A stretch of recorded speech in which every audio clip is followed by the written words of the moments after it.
Hello guys, तो आज हम सी प्लस प्लस में डाटा टाइप्स के बारे में सीखने वाले हैं और मैं ऑलरेडी डाटा टाइप्स लिख कर रखी है और मैं आपको बताती हूँ कि 4 हमारे पास जो होती है ऐसी मेन डाटा टाइप्स हैं जिनके बारे में आपको पता होना चाहिए, जिसको आप बहुत ज़्यादा यूज़ करते हो और यही ज़्यादा यूज़ होती है। तो फर्स्ट वाली है हमारे पास इंटीजर डाटा टाइप, जिसको हम जब डेफसी में लिखते हैं तो हम उसको INT लिखते हैं, जिसको इंटीजर कहते हैं। इंटीजर में आप कोई भी होल नंबर लिखते हो जो आपके पास एक ऐसा होल नंबर होता है जिसमें डेसिमल नहीं आता, like 1 2 3 4 5 6 7 8 9 like without points.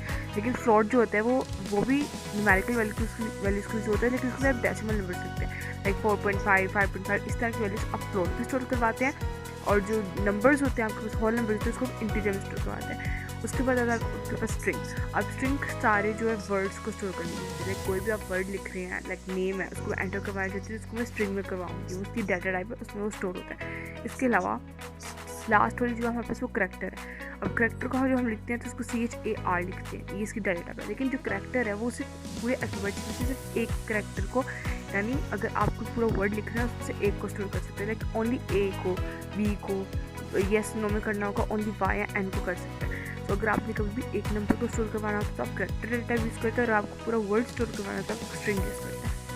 Data type का मतलब ये होता है कि आपने मतलब जो भी आप वैल्यू जिसमें कहा डिक्लेयर करवा रहे हैं, आप चाहते हैं कि ये जो चीज़ नाम में लिख रहा हूँ वेरिएबल, ये मेरे पूरे प्रोग्राम में एग्जिस्ट करे, तो उसको आप किसी ना किसी उसको आप डाटा टाइप कंप्यूटर को बता देते हैं कि मैं ये यूज़ करने वाला हूँ और इसके अंदर मैं ये स्टोर करवाने वाला हूँ। उसके हिसाब से वो मेमोरी के अंदर उसकी स्टोरेज रख लेता है और उसका यूसेज रख लेता है।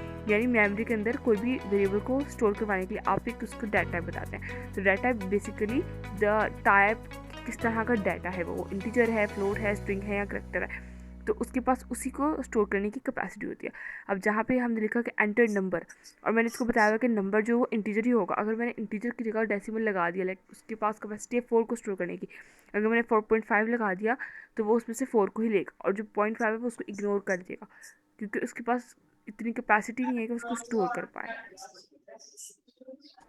अब हम इन सारी डाटा टाइप्स को आहिस्ता आहिस्ता करके लिखेंगे, जैसे सबको सी आउट करवाएंगे, ताकि हमें पता चले कि इसको लिखने का तरीका तो एक जैसा ही है, लेकिन आप जो भी वैल्यू अंदर डाल रहे हो वो उसको स्टोर करेगा और उसको मेमोरी में उतनी जगह देगा।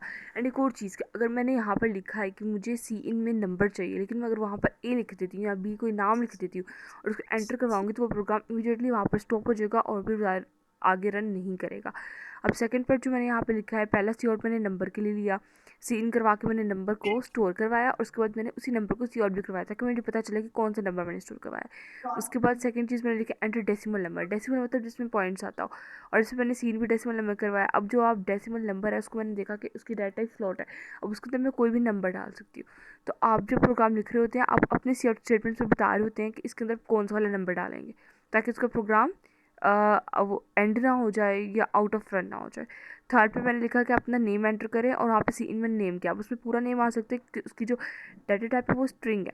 स्ट्रिंग के पास एक कैपेसिटी है कि वो पूरे नेम को स्टोर करेगा, और जब मैं उसको कहूँगी सी आउट करो तो वो पूरे नेम को बता भी देगा कि आपने नेम लिखा था। लेकिन करेक्टर में उसके पास सिर्फ एक अल्फ़ाबेट को स्टोर करने की कैपेसिटी है, and that character is always from the alphabet letters.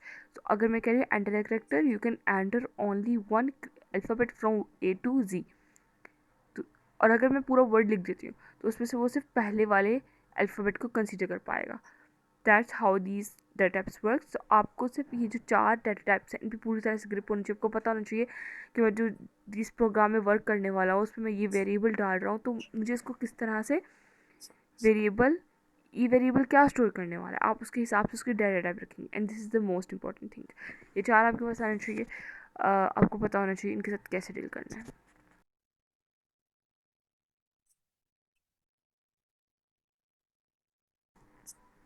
तो ये जो डाटा टाइप है ये आपके पूरे प्रोग्राम में और लैंग्वेज में बहुत इंपॉर्टेंट रोल प्ले करता है, क्योंकि जब आप फंक्शंस वगैरह कर रहे होते हैं उसमें जब आप फंक्शन करेंगे तो आपको पता चलेगा कि उसमें डाटा टाइप कितनी मैटर करती है, क्योंकि data type immediately return type में चेंज हो जाती है, तो एक डिफरेंट रोल प्ले करने लगती है। लेकिन आप कंफ्यूज ना हो, इट्स यहाँ पर तो ये बहुत ईजिली काम कर रही है, आप यहाँ पे इसको समझे, फंक्शंस पे जाकर हम इसको समझेंगे, वहाँ पे भी इस तरह से समझेंगे कि ईजी चीज़ बन जाएगी। तो अभी मैं आपको बताने वाली हूँ कि इनके अलावा भी 3 डाटा टाइप्स हैं, लेकिन इतने इसी तरीके से मैं आपको बताऊंगी कि आप उसको ना भी यूज़ करें तो आप अपना प्रोग्राम इजीली रन कर सकते हैं, लेकिन आपको बेसिक नॉलेज में होना चाहिए, इसलिए हम उसको भी यहाँ पे डिस्कस कर लेते हैं कि इसके 4 बेसिक्स के अलावा मेरे पास 3 डाटा टाइप्स और हैं। I am just going to delete this all, और यहाँ पे मैं आपको बताती हूँ कि और डाटा टाइप्स कौन सी है। तो जो इंट है, इसकी 2 और डाटा टाइप्स आती हैं, मतलब इसकी सब टाइप्स आप कह सकते हैं, क्योंकि वो बिल्कुल इन टाइप की तरह वर्क कर रही होती है। एक होती है शॉर्ट और एक होती है लॉन्ग। ये दोनों डाटा टाइप इंटीजर्स को ही अपने अंदर स्टोर करवाती हैं। बस एक अगर आपको वैल्यू बहुत बड़ी है तो आप लॉन्ग में करवा सकते हैं, और वैल्यू छोटी है तो आप शॉर्ट में करवा सकते हैं। उसके बाद फ्लॉट की भी इसी तरह एक होती है डबल। डबल में होता है कि अगर वैल्यू बहुत बड़ी है और उसके बाद पॉइंट्स उसमें आ रहे हैं और पॉइंट के बाद इंटीजर्स बहुत से आ रहे हैं, तो आप उसको भी डबल में स्टोर करवा सकते हैं। तो जो डबल है वो फ्लॉट की तरह काम करता है, शॉर्ट, और जो लॉन्ग है वो इंट की तरह काम करता है। सिर्फ ये 3 डाटा टाइप्स है जो उसके अलावा है। You can follow us on Instagram. Thank you.